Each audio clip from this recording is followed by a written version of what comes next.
Louis Barthas was a Frenchman who fought at the front lines for 3 years during the First World War, miraculously surviving.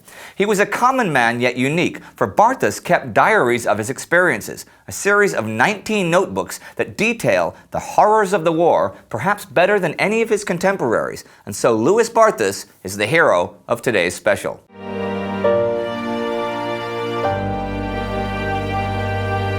I'm Indy Nidell. Welcome to another episode of our Great War special bio series, Who Did What in World War I, featuring Louis Barthas.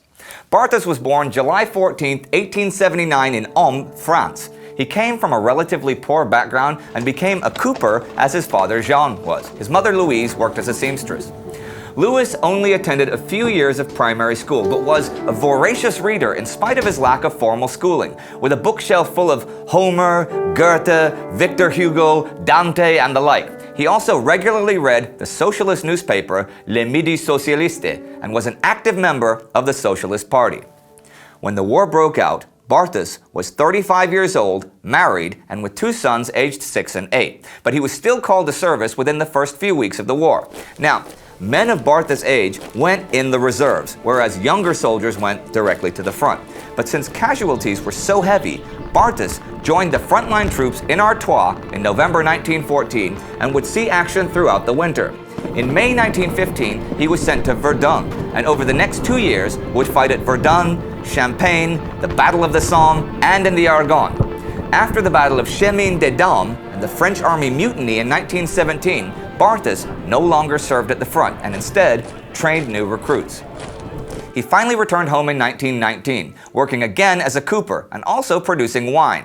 On the final page of his diaries, Barthas says that his life post-war was very peaceful. However, he found the outbreak of the Second World War heartbreaking. On May 4th, 1952, Louis Barthas died. Now, he had, over the years, found time to edit his notes and turn his notebooks into a 500-page book detailing the cruelties of war.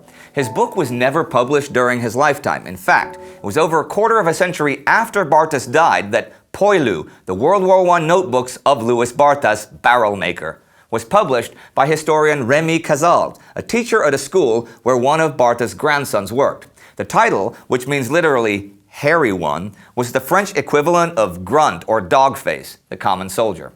As a socialist and pacifist, Barthas had been a reluctant conscript, which really shows in the acid tone of his writing, which challenges the official story of the war again and again. Here's a quote to that effect. "If we suffered stoically, without raising useless complaints, don't let anyone tell you it was because of patriotism, or to defend the rights of peoples to live their own lives, or to end all wars, or other nonsense. It was simply by force." Barthas' writing is very direct and conjures up the horrors of the trenches, the flamethrowers, and the month-long battles, but it's really his attention to detail that brings the book to life. Like a soldier crouching in a freezing swamp for hours suddenly finds a fish in his pocket. There's no big historical account of troops' movements or clever strategy here. Instead, it's the day-to-day life of the Poilu, marching from burned-out village to burned-out village, repairing trenches, trying to find a safe place to sleep. He focuses on the power struggles between the officers and the enlisted men, which were never ending. The men would come up with complicated plans to avoid carrying out insane commands, and Barthas himself lost a stripe for refusing to obey a captain's order to dig a trench within range of a German machine gun. Actually, once at Verdun, he was heading to the rear when a lieutenant pulled a gun on him and ordered him to halt. Barthas raised his rifle and pointed it at the lieutenant and said, "What do you want to do now?" The lieutenant backed down. It wasn't just the French. Barthas details unspoken truces between the enemies that violated military code but were necessary, like a day in December 1915 when both German and French trenches flooded and the men had to leave them or drown. The enemies just faced each other, just stood there and faced each other without shooting. Actually, any protest against authority was fine with Barthas, including, late in the war, surrendering. He figured if everyone surrendered on both sides, then the generals would have to come and fight each other. His diaries were his personal manifesto. Some historians find his writing controversial, since it's so personal, anti-war, and anti-authority that they find it less than true to fact. But Barthas' recounting of the endless exhaustion, the incompetence and tyranny of the leaders, and above all, the deaths of his comrades, takes his readers into the heart of the Great War and all of the tragedy it wrought. So what do you think?